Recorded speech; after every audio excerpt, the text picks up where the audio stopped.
তাহলে কোন ঠেলা গাড়ির থেকে আর পুলিশ চাঁদা দিতে পারবে না, কোন ভ্যান চালকের থেকে টাকা নিতে পারবে না, কোন সিএনজি চালকের থেকে টাকা নিতে পারবে না। টাকা দিয়ে একজন অটোরিকশা চালক নিজের টাকা দিয়ে অটোরিকশা কেনে, একজন সিএনজি চালক নিজের টাকা দিয়ে সিএনজি কেনে, অথচ বাংলাদেশের নাগরিক হিসাবে রোডে চলাচল করা এটা তার নাগরিক অধিকার, আর টাকা দিতে হয় অমুকে তমুকে। কথা বলে ঠিক কিনা? কোরআনের আইন যদি সংসদে চালু হয় এটা বন্ধ হয়ে যাবে ইনশাআল্লাহ। তাহলে কিছু কথা বলবেন। মানুষ ইন্তেকালের পরে কয়টা প্রশ্ন করবে? তিনটা প্রশ্ন করবে। প্রথম প্রশ্ন কি? মানবাদ বোকা। কথা বলে ঠিক কিনা? মানুষ অনেকেই বলে যে হুজুররা আবার রাজনীতি করবে কেন? হুজুররা তো শুধু কোরআন পড়বে, নামাজ পড়বে, তাসবিহ দিবে, সুবহান রাব্বিল আলা, সুবহান রাব্বিল আযীম এগুলো করবে, আর নামাজ পড়বে, জিকির করবে। হুজুর রাজনীতি করবে কেন? বলে না?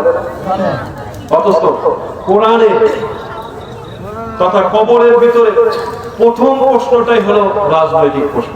মানবাদ বোকা, তোমার রব কে? এর অর্থ হলো কি জানেন? আইন মেনেছো কার? কথা ঠিক কিনা? হুকুম মেনেছো কার? কথা শুনেছো কার? আইন জমিন কার? আসমান কার? আমি আপনি কার? আইন চলে কার? আইন চলে কার? আইন চলে আমার আপনার পরিবর্তিত মতবাদ। কথা বলে ঠিক কিনা? আল্লাহর আইন চলে? আল্লাহ বলেছেন ওমান লাম ইয়াহকুম বিমা আনজালাল্লাহু ফাউলাইকা হুমুল কাফিরুন। যারা আল্লাহর দেওয়া বিধান অনুযায়ী বিচার করে না তারা কাফের। কার কথা? চোরের শাস্তি কি হয়? কথা বলেন। রাসূল পাক সাল্লাল্লাহু আলাইহি ওয়াসাল্লাম বলেছেন, হুজুর বলেছেন, যদি কেউ পেশাগতভাবে চুরি করে আর ও যদি ধরা পড়ে তার হাত কেটে দেবে। প্রথম কথা বলে ঠিক কিনা? আর আমরা তো মারধর করে টাকা পয়সা খেয়ে ছেড়ে দিই। কথা বলে ঠিক কিনা? এই সারিয়াকান্দিতে একজন চোরের যদি হাত কাটা হয়, আর এই সারিয়াকান্দিতে কোনো চোর থাকবে? আমরা চাই যে সরকারে আসুক সে যেন এই কোরআন দিয়ে রাষ্ট্র পরিচালনা করে। কথা বলে ঠিক কিনা? আমরা এটা চাই। আজকে প্রধান অতিথি যিনি, আমরা আপনাদের কাছে এইটা বিনত নিবেদন করি, আপনার সরকার যদি সংসদে চলে যায়, আপনার কাছে আপনি যতটুকু পারবেন ততটুকু জ্ঞান দিয়ে এই কোরআন দিয়ে যেন এই রাষ্ট্র পরিচালিত হয়। কথা বলে ঠিক কিনা? আমরা কোন দলমুখী না, আমরা চাই কোরআনের রাজনীতি। কথা বলে ঠিক কিনা?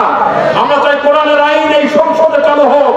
কোরআনের আইন যদি সংসদে চালু হয় তাহলে কোন ঠেলা গাড়ির থেকে আর পুলিশ চাঁদা দিতে পারবে না, কোন ভ্যান চালকের থেকে টাকা নিতে পারবে না, কোন সিএনজি চালকের থেকে টাকা নিতে পারবে না। টাকা দিয়ে একজন অটোরিকশা চালক নিজের টাকা দিয়ে অটোরিকশা কেনে, একজন সিএনজি চালক নিজের টাকা দিয়ে সিএনজি কেনে, অথচ বাংলাদেশের নাগরিক হিসাবে রোডে চলাচল করা এটা তার নাগরিক অধিকার, আর টাকা দিতে হয় অমুকে তমুকে। কথা বলে ঠিক কিনা? কোরআনের আইন যদি সংসদে চালু হয় এটা বন্ধ হয়ে যাবে ইনশাআল্লাহ। চান কিনা? আল্লাহ প্রথমেই বললেন মানবাদ বোকা, তোমার রবকে। দুনিয়াতে আইন মেনেছো কার? হুকুম মেনেছো কার? আল্লাহ বলছেন ইয়াকা না'বুদু ওয়া ইয়াকা নাস্তাঈন। বান্দারে একমাত্র আমার ইবাদত কর আর আমার কাছে সাহায্য চাও। কথা বল ঠিক কিনা? মানুষ খুব বিপদে পড়ছে, আপনারা দেখেছেন না? খুব বিপদে পড়ছে। কোন কারো কাছে গেলেই, মাতব্বরের কাছে গেলেই টাকা ছাড়া বিচার হয় না। কথা বলে ঠিক কিনা? বাস্তব কথা বলছি কিনা? টাকা ছাড়া বিচার হয় নাই। অথচ আল্লাহ রাব্বুল আলামিন এই বিচার, এই যিনি মাজলুম, যিনি নির্যাতিত, কারো কাছে যাওয়ার প্রয়োজন নাই। যদি আল্লাহ সুবহানাহু ওয়া তাআলার কাছে গভীর নিশীথে 2 রাকাত নামাজ পড়ে চায়, আল্লাহ তাআলা তার চাওয়াকে পূর্ণ করে দেবে। সুবহানাল্লাহ। দ্বিতীয় প্রশ্ন হলো আমার নবীকা, তোমার নবীকে। এখানেও একটা রাজনৈতিক প্রশ্ন। সেটা কি? কি যে নবী চলতে বলেছে কেমন ভাবে, আর তুমি চলো কেমন করে। কথা বলে ঠিক কিনা? আল্লাহ নবী রাষ্ট্র গঠন করলেন যে রাষ্ট্রে কোনো জেলখানা ছিল না, যে রাষ্ট্রে কোনো মারামারি ছিল না, যে রাষ্ট্রে কোনো হানাহানি ছিল না। কথা বলে ঠিক কিনা? আল্লাহ নবী চলেছে একরকম, আমি যদি আর একরকম। তাহলে আমি যদি বলি নবীনা মুহাম্মদ সাল্লাল্লাহু আলাইহি ওয়াসাল্লাম, তাহলে নবী চলছে একরকম, আমি চললাম একরকম, তাহলে সেটা মিথ্যা কথা হলো না? বলেন তো। দ্বিতীয় প্রশ্ন, এটাও একটা রাজনৈতিক প্রশ্ন, সেটা হলো মান রব্বুকা ওয়া মান নাবিয়ুকা ওয়া মান দীনুকা। কথা বলেন ঠিক না ভাষা? ঠিক। এখানে আকিমুদ্দিন, দিন প্রতিষ্ঠার আন্দোলনে কোরআনকে রাষ্ট্র ক্ষমতার জন্য কতটুকু তুমি শ্রম দিয়েছো, কতটুকু অর্থ দিয়েছো, কতটুকু তুমি হেল্প করেছো, আল্লাহ সুবহানাহু ওয়া তাআলা এটা উদ্ধার করবেন। কথা বলেন ঠিক না?